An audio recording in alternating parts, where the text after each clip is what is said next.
let's continue to share the stories of netizens. Hugo, I experienced the loss of two close relatives within 6 months, in addition to a breakup. It was the darkest time in my life, so much so that I couldn't get over it for the next 4 years. Then, one day, 4 years later, at a specific moment, I suddenly woke up and felt like a huge weight had been lifted. I thought about it for a long time and realized that perhaps everyone has a turning point like this, and that time naturally heals. In the meantime, a good friend never gave up on encouraging and comforting me, and this kind of emotional support was also very important. In fact, I understand the comfort from others, but in that sad state of mind, I couldn't fully appreciate it. Only the passage of time could heal the wounds in my heart. Cry when you want to cry, laugh when you want to laugh, don't suppress your emotions, and you'll be better able to heal yourself. Keep going. Carol, my dad passed away in 2014, and I felt like my world was falling apart. At the funeral, my boyfriend told me to hang in there, and I said it was tough these past few days, but it would be tough for the rest of my life. At that time, I felt like I might never get over this immense grief in my lifetime. My parents had a very good relationship, so my upbringing was filled with happiness and sweetness. The changes in my family made my mom and me sensitive, fragile, and even depressed. My boyfriend played a significant role at that time. He comforted my mom and took care of my emotions. He taught me not to avoid the topic of death and to believe that it was just the end of one life and the beginning of another. He told me that everyone has to experience separation and loss, and perhaps you have experienced this pain earlier than others. You may think the world is cruel, depriving you of happiness, but it is to make you cherish the present moment and cherish the people who deserve your love. Life is limited, and we should treat our families better. Life doesn't disappear, it will come back in another form. I believe that people who love each other will have a connection, and that's not death, it's love. Only when you live well can you not let down the hopes and expectations of your departed loved ones. I think that the living can only live a full and abundant life, and only then can we truly live up to our departed loved ones. Then their spirits can rest in peace. Belen, when I was 16 and my brother was 12, he drowned in front of me while we were playing together. I didn't know how to swim and felt helpless. I wished it was me instead, but there was nothing I could do. After the incident, I had just started high school, and my thoughts were occupied by studying, so I didn't have time to be sad all day. But when I was alone, I would cry in secret, and I secretly went to learn how to swim without the money to hire a coach. I watched how others swam in the pool and taught myself. I just wanted to learn how to swim. As the days passed, I busied myself, but I never forgot about him. He was like someone who had gone on a long journey and never left me. Today, I am 26 years old, and it has been 10 years during which I have gone through everything. I actually envy him a little bit. He left us at the happiest time, and we all loved him. Even though we don't talk about it, we all miss him very much, and he will always be 12 years old, never having to experience the troubles of growing up, leaving behind only the beautiful. Everything he sees and hears is also beautiful. Even though his life was short, it was a happy one. These are the words that I use to comfort myself. Tonight, I miss him very much, too. Yuki, last year, my beloved grandmother left me, and I couldn't get over it. A friend once comforted me in this way, and I found it very helpful. We are all heading towards the same end. When we arrive there, we can say to her that we miss her so much, and then she will look at us with expectant eyes as we tell her about our wonderful life, just like the beautiful 20 years we spent together. Carry the longing for her forward until we meet again, which should also be a beautiful thing. Amanda, cry. Cry a lot. Cry for a long time. This is really classic, direct, and effective. When I was a child, I loved to cry. Once, something very sudden and very sad happened. It was almost as if a very familiar person suddenly passed away, and I couldn't believe it for a very long time. Later, I cried so much that my good friend's shoulder was wet, and I slowly calmed down. Now that I'm grown up, I don't cry in front of others, and there are fewer things that make me cry, but when I encounter such things, I still cry, quietly and honestly. After crying, my face feels like it has changed, and slowly I start to recover.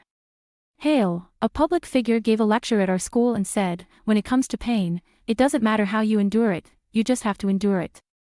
At the time, I thought it was a bit heartless, but after experiencing it myself, I realized that there really isn't a magical cure.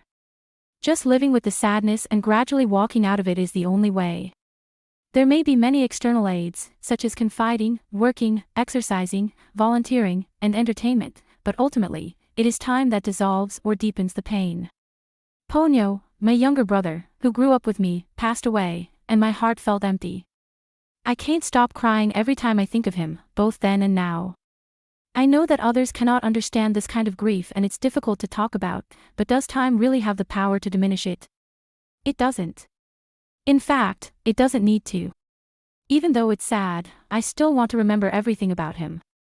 This way, in the future, I can tell my children that there was once a great uncle, and when I want to give up, I can think about how he would handle things, and that gives me a reason to continue to endure. As for comfort, I use the words that comfort my mom and myself. He came to this world and brought us a good time, completed his mission on Earth, and then left. Each of us will eventually part ways. It's just that his time came a bit earlier. I always believe that he is with me, and as I live, I am also seeing the world for him. Frank, when a loved one passed away, everything that anyone says about time healing everything is false. Although it is true, it's not allowed right now. When my grandfather passed away, I cried so much that I felt like I was dying, because he had always supported me. My method was to keep crying and keep thinking that I could cry him back, but later, my parents took me for a walk and told me, like an old tree in winter, old leaves wither and fall, and new shoots sprout. A tree is like a family, and leaves are like family members. There will come a day when new leaves replace the old ones, and the old leaves turn into soil and live on in another form. They told me that no one is gone forever, and you just have to tell yourself that he's gone and truly accept it. Then, I was in high school, so I had to find something to distract myself. I studied very diligently, but the results weren't as good. Life still had to go on. You have to live a better life, so that the loved ones you've lost can rest assured, and you also owe it to yourself. Finally, the departure of loved ones. It's hard to forget the pain, and even now, it's been nearly 9 years since my mother passed away, and I still cry and think about her every time. But that's just life. It won't let you have an easy time. Life still goes on. The departure of loved ones is a major event, but we must have the ability to deal with such major events. This is our responsibility and capability. Dad passed away from cancer 10 years ago, and it was a huge blow for our entire family. I get teary-eyed every time I talk about my dad. But his departure was a relief for him. There is no pain or suffering in heaven, only happiness. My dad had never traveled before, so I think of his departure as him going on a trip around the world. Whenever I think of him, I look up at the sky and tell him, "Dad, go and have fun, I'm doing well."